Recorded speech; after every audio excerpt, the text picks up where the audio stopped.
Welcome to the deep dive.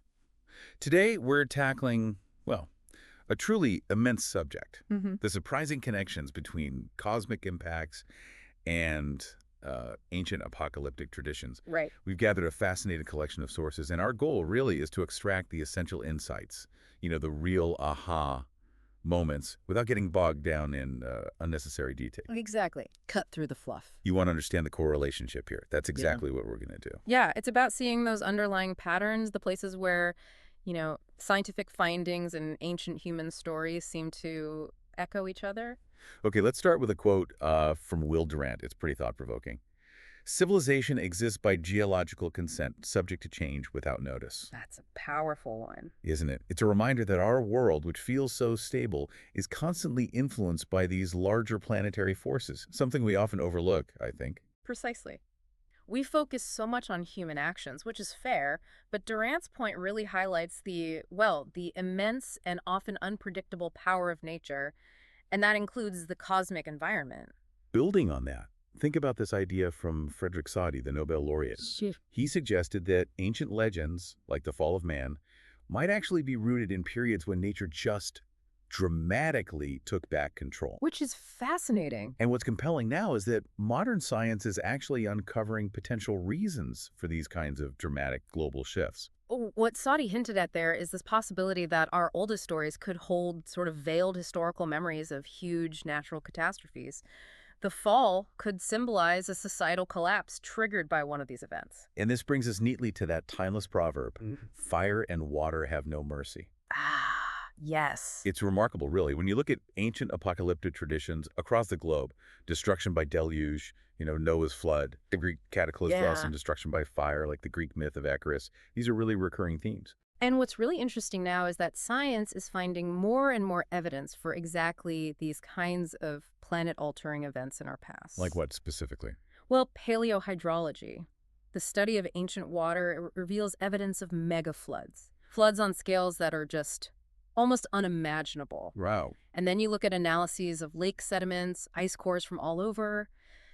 They point to periods of widespread, really intense fires. So actual events powerful enough to inspire these global destruction stories. Mm. Okay, let's shift a bit to some intriguing ancient symbolism. H.P. Blavatsky. Controversial figure, sure. Right, but she raised some fascinating questions back in the late 19th century about dolmens. Those big, mysterious stone structures you find everywhere? Mm-hmm. All over the place. She asked, who built them?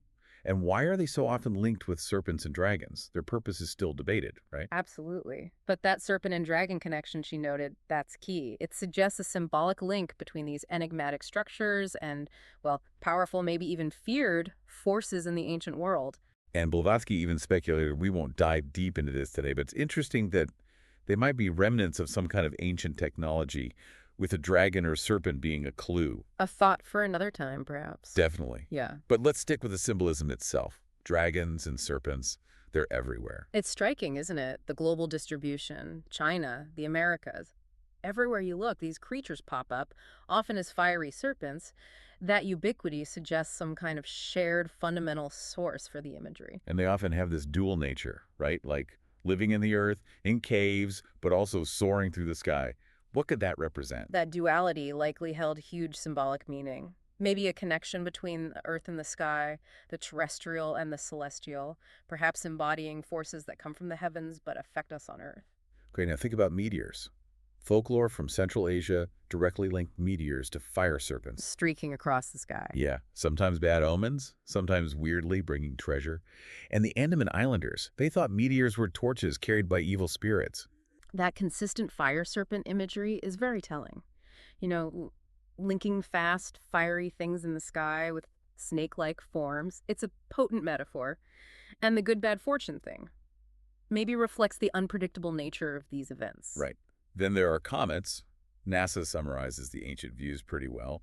Often dreaded, harbingers of doom, cosmic menaces, That also. but also seen as omens, even messengers from the gods.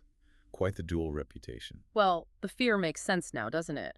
We know Earth has had numerous catastrophic run-ins with comets and their debris, way beyond just the dinosaurs. We've been in the cosmic shooting gallery for a long time. And the messenger aspect. Mm-hmm. Maybe just their sudden dramatic appearance. Probably. Their unexpected arrival, the spectacle, it likely led to interpretations as signs, divine messages, warnings, pronouncements. Who knew? So how did different cultures interpret them visually? The Greeks saw the tail like long hair. Their word kalmatis literally means long-haired. Mm-hmm. And that image became a symbol of mourning, sorrow, divine displeasure. The long-haired woman as sorrow. That's a powerful image that crops up in many places.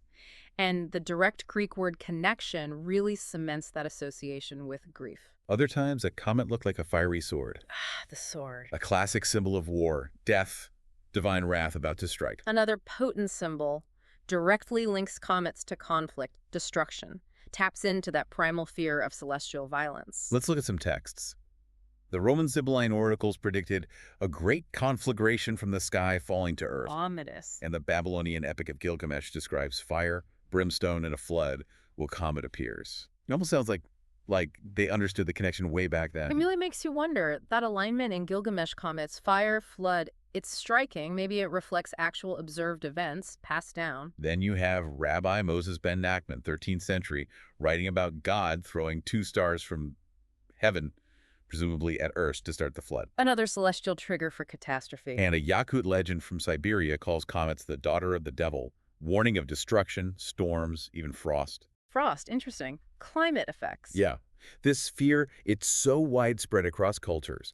It really suggests it's rooted in real memories of events, things science is now confirming happened. That consistency is compelling. Celestial objects causing terrestrial disasters. Different cultures, different Yeah. places, same basic story. It argues against them being just pure fantasy. Now, the Chinese were different. They kept meticulous records of comets for centuries. Invaluable records. Han Dynasty atlases, for instance. They called comets long-tailed pheasant stars, Yeah. or significantly broom star. Broom stars, right? And they linked different comet types to specific disasters.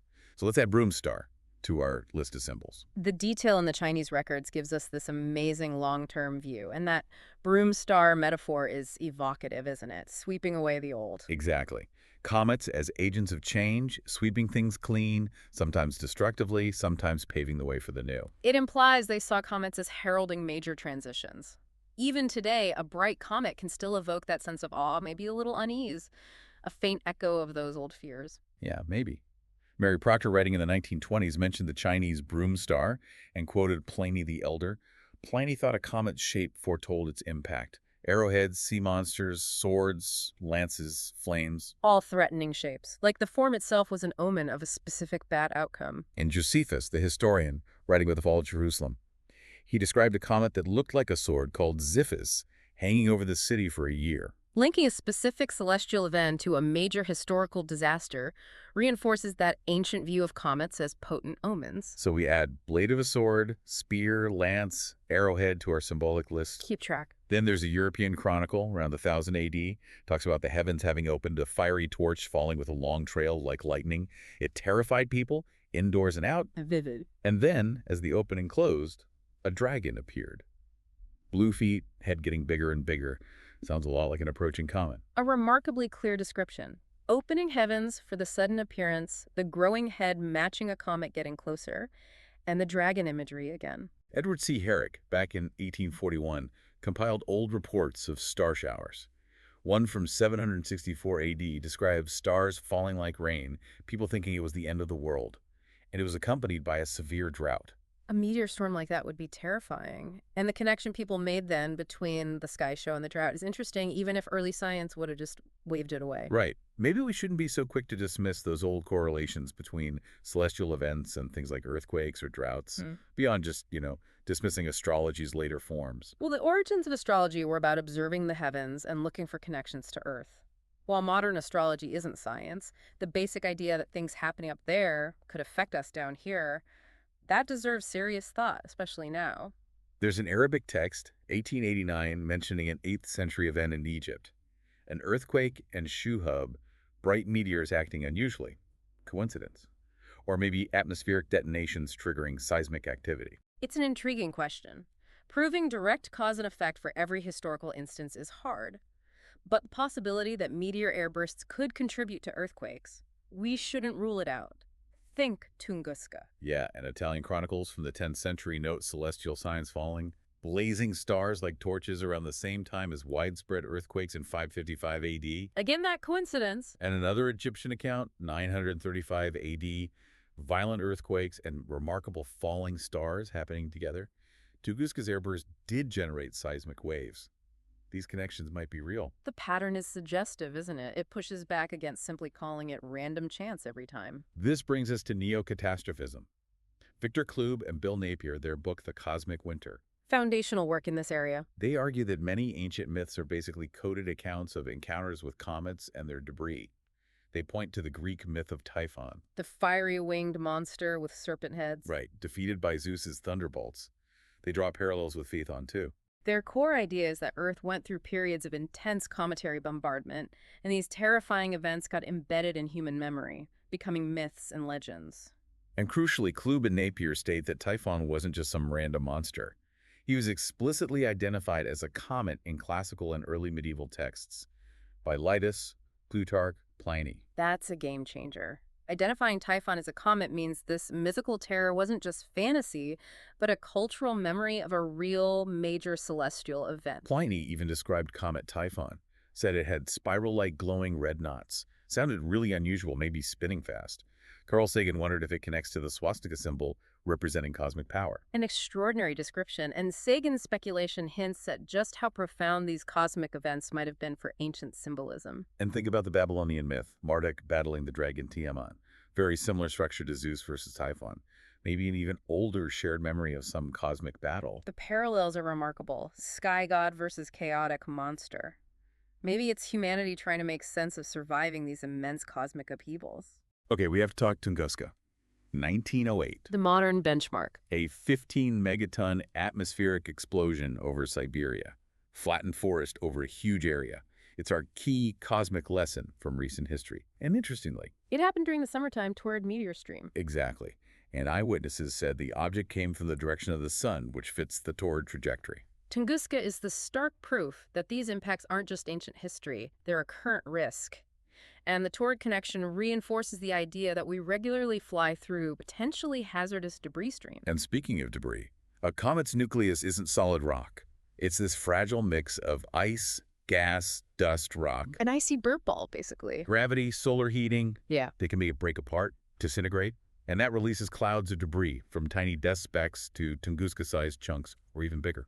And Klube and Napier estimate the Toward stream might hide many large, undetected objects. This is way different from just worrying about single, isolated asteroids. Totally. It means we can face swarms. Which changes the risk profile significantly.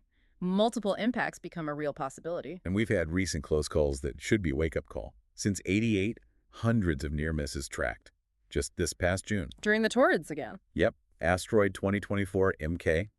Estimated 500 to 800 feet across, way bigger than Tunguska's object. Much bigger. It passed well inside the moon's orbit, and we only spotted it less than 2 weeks before it flew by. That underscores our vulnerability. An impact from something that size. Hundreds of megatons of energy release, massive crater, widespread devastation, and the late detection shows we're not watching closely enough. The potential impact. Yeah. They vaporize 1 million people instantly in a city. Huge blast wave, fires, burns, lung damage, earthquakes. It makes you question priorities sometimes. It's about risk management, isn't it? Right. We focus on long-term threats, which is vital, but these sudden catastrophic impact events also need serious attention. Detection, mitigation. Yeah, and we've actually seen comets breaking up. Hubble got images in 2006 of comet Schwarzmann-Walkman fragmenting. It shows how these streams get loaded with potentially big pieces. Visual proof of the process. And remember, Shoemaker-Levy 9 hitting Jupiter in '94. Unforgettable. 21 fragments from one nucleus. Slamming into the planet one after another. A powerful demonstration of multiple impacts from one disintegrating body. Could that be a model for something like the Younger Dryas event? It's certainly a plausible model. Shoemaker-Levy 9 showed us comet fragility and the reality of impact clusters. Big implications for past events and future risks. Then there's Comet Linear. It fragmented into hundreds of smaller pieces. Even more fragments. Imagine encountering a swarm like that. The probability of Earth impacts shoots way up. You could get clustered bombardments causing, well, chaos. Forest fires, ocean impacts, messing with ice sheets, ozone depletion, complex, severe consequences. These observations really drive home the complex nature of the hazard. It's not just single bullets, it can be cosmic buckshot. Okay, now let's tie this back directly to those ancient texts. Compare eyewitness accounts from Tunguska, just regular people describing what they saw and heard. Ordinary people experiencing something extraordinary. Compare those accounts with descriptions in, say, the Armenian Apocalypse of Daniel, Revelation, Psalms, Acts, Kings, Isaiah, other apocalyptic writings. The similarities are genuinely startling. This is where it gets really compelling. The parallels between a modern scientific event, an airburst, and the imagery in ancient prophecy and myth, they're hard to ignore. Think about it. Earthquakes, trembling ground, thunderous sounds, explosions in the air, strong winds, devouring fire, split flames, pillars of fire, light brighter than the sun, the sky splitting apart or rolling up like a scroll, stars falling, underground roars, mass panic, fear of the world ending. It reads like a checklist of Tunguska effects. And the sun darkening, the moon turning blood red. Procopius documented that in 536 AD, likely atmospheric dust and soot from, well, something. An impact, volcanoes, both. That 536 AD event, the dust veil, is another major data point suggesting large-scale atmospheric disruption in the past. And what about those fiery angels mentioned in some texts? Could that be an ancient interpretation of multiple impacting fragments, pieces of a comet causing widespread firestorms? It fits the modern science picture. A very plausible interpretation. Fiery angels could easily be the symbolic language used to describe the terrifying sight and destructive power of multiple bolides hitting the atmosphere. Even Plato in the Timaeus talks about a stream from heaven like a pestilence, a stream. Could that refer to a clustered bombardment? It certainly evokes that image. And Psalm 77 describes troubled waters, pouring clouds, sounds from the sky, arrows may be impacts, and thunder. Could that describe an oceanic bolide intact event? Plato's stream, the Psalms imagery, both suggest a sustained period of celestial assault and the resulting chaos on Earth, including atmospheric and possibly oceanic effects. So what's the big takeaway here? For me, it's these striking parallels. Ancient apocalyptic visions on one side, modern scientific understanding of cosmic impacts on the other. They seem to be describing similar phenomena. It strongly suggests these ancient texts might not just be prophecies or symbolic tales. They could actually contain echoes, memories of real catastrophic events witnessed by our ancestors. Which forces us to ask, how should we read these ancient narratives? Are they, in part, a form of historical record, just written in the language of myth and prophecy? The convergence is certainly suggestive. And that's exactly where we'll pick up next time. Our next deep dive will explore Plato's account of Phaethon's fall. And its connection to Atlantis. Yes, its significance as a prelude to the Atlantis story. We'll keep digging into these fascinating links between myth, ancient memory, and cosmic reality. Looking at these old stories through a modern scientific lens really does offer a richer understanding of our planet's incredibly dynamic past and, our ongoing place in the cosmos. So, until that next deep dive, keep pondering these connections. Think about what it means that we live on this planet within this vast, sometimes volatile cosmic ecosystem. It's a huge story, spanning millennia, and it's definitely still unfolding. Indeed it is. Thanks for exploring the depths with us.